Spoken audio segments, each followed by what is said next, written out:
పరమశివుడు జటాజూటాలంకృతుడు, త్రినేత్రుడు, నీలకంఠుడు. ఈశ్వరుడు శ్రీ నీలకంఠుడిగా కొలువుతీరిన ఆలయం నిజామాబాద్ శ్రీ నీలకంఠేశ్వర్ ఆలయం.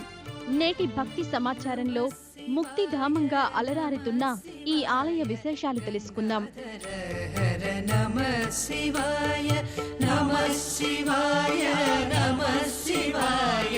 గంగాధర హర నమః శివాయ, ఓం నమః శివాయ, నమః శివాయ. గంగాధర హర నమః శివాయ, నమః శివాయ, నమః శివాయ. నిజామాబాద్ పట్టణంలో ప్రధాన కూడలిలో రహదారి ప్రక్కన శ్రీ నీలకంఠేశ్వర ఆలయం నెలకొని ఉన్నది. రాష్ట్రంలోని అన్ని ముఖ్య పట్టణాల నుండి నిజామాబాద్కు రైలు, బస్సు సౌకర్యం లభిస్తుంది. మన రాష్ట్రంలోని ప్రాచీన శివాలయాలలో ఒకటిగా భాసిల్లుతున్నది. ఈశ్వరుడు నీలకంఠంతో దర్శనమిస్తున్న శైవ క్షేత్రం. సువిశాల ప్రాంగణంలో ప్రాచీన కట్టడం సందర్శకులను విశేషంగా ఆకర్షిస్తుంది. భస్మాంగరాగాయ మహేశ్వరాయ, నాగేంద్రహారాయ త్రిలోచనాయ, భస్మాంగరాగాయ మహేశ్వరాయ, నిత్యాయ శుద్ధాయ దిగంబరాయ, తస్మై నకారాయ నమః శివాయ, నిత్యాయ శుద్ధాయ దిగంబరాయ, తస్మై నకారాయ నమః శివాయ. సుమారు 1000 సంవత్సరాల క్రితమే నిర్మితమై ఉండవచ్చని ఒక కథనం ప్రాచుర్యంలో ఉన్నది. జైనులచే నిర్మించబడిందని కూడా చెప్తుంటారు. జైన్ కట్టడాల నమూనాలో ఉన్నందున ఈ అభిప్రాయం బలపడుతుంది. మరికొందరి కథనానుసారం శాతవాహనులచే నిర్మితమైనట్లు ప్రాచుర్యం పొందింది.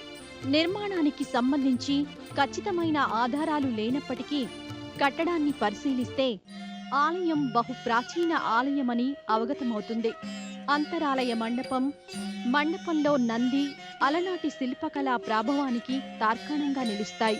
నమః శివాభ్యాం నవయౌవనాభ్యాం పరస్పరాశ్లిష్టవపుర్ధరాభ్యాం నాగేంద్రకన్యా వృషకేతనాభ్యాం నమో నమః శంకర పార్వతీభ్యాం నమః శివాభ్యాం వృషవాహనాభ్యాం విరిల్చి విష్ణుంద్ర సుపూజితాభ్యాం విభూతి పాటీర విలేపనాభ్యాం నమో నమః శంకర పార్వతీభ్యాం.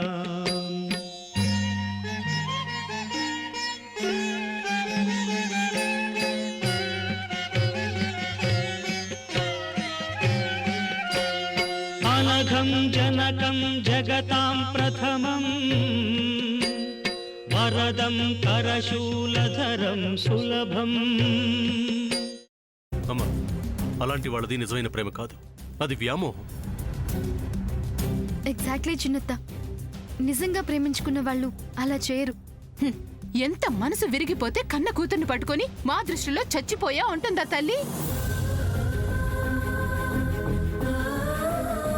అది సరే అమ్మా, తన కూతురుతో తన మాట అనేటప్పుడు ఆమె మాటల్లో వ్యథ, కళ్ళల్లో బాధ గమనించావమ్మా?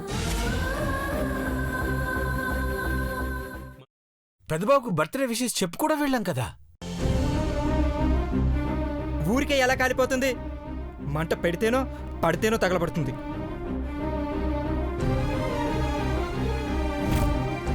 కరెక్ట్ చిన్నబాబు, నీకొచ్చినట్టే నాకు డౌట్ వచ్చింది.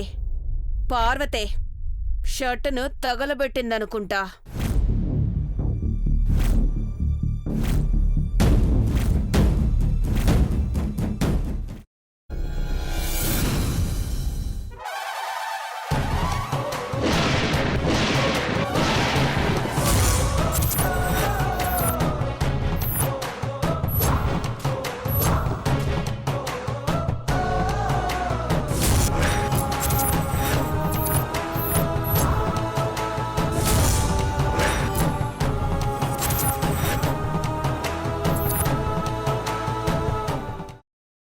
తర్వాత పొట్టు తీసేసి చాప్ చేసి పక్కన పెట్టుకోవాలి.